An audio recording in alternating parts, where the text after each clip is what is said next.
ಎಲ್ಲರಿಗೆ ನಮಸ್ಕಾರ. ಕರ್ನಾಟಕ ಕೋಲಾರ ಜಿಲ್ಲೆ ಬಂಗಾರಪೇಟ್ ಟೌನ್ನಿಂದ ಹಜರತ್ ಮಾತಾಡೋದು.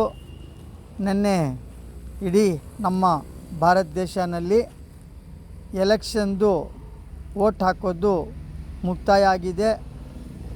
ಎಲ್ಲ ವೋಟರ್ಸ್ಗೆ ವೋಟ್ ಆಫ್ ಥ್ಯಾಂಕ್ಸ್ ಅಂದರೆ ಎಲ್ಲ ಭಕ್ತಾದಿಗಳಿಗೆ ಕಳ್ಕಳಿಂದ ನಾವು ಕೇಳ್ಕೊತಾ ಇದ್ದೀರಿ.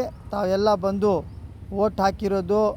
ಎಷ್ಟೊಂದು ಬಿಸಿಲಿದ್ರೇನೋ, ಮಳೆ ವಾತಾವರಣ ಇದ್ರೇನೋ, ಜೀವನ ಮಾಡೋದು ಕಷ್ಟ ಇದ್ರೇನೋ, ಕಾಯಿಲೆ ಇದ್ರೇನೋ, ವಯಸ್ಸಾಗಿದ್ರೇನೋ ಅವ್ರು ಬಂದು ವೋಟ್ ಮತ ಹಾಕಿದ್ದಾರೆ. ಅವ್ರಿಗೆ ಎಲ್ಲರಿಗೆ ದೇವರು ಒಳ್ಳೆಯದು ಮಾಡಲಿ, ಆರೋಗ್ಯ ಒಳ್ಳೆಯದಾಗಲಿ. ನಮ್ಮ ಭಾರತ ದೇಶದಲ್ಲಿ ಹಿಂದೂ ಮುಸ್ಲಿಮ್ಸು ಅಣ್ತಮ್ಮನ ಥರ ಪ್ರೀತಿ ವಿಶ್ವಾಸದಿಂದ ಇದ್ದರೆ ಅದೇ ನಮಗೆ ಶಾಶ್ವತ. ನಮ್ಮಲ್ಲಿ ಶಿಲ್ಪಿ ನಮ್ಮ ಬಾಬಾ ಸಾಹೇಬ್ ಅಂಬೇಡ್ಕರ್ ಸಂವಿಧಾನದಲ್ಲಿ ಏನು ಅನುಕೂಲ ಮಾಡಿದಾರೋ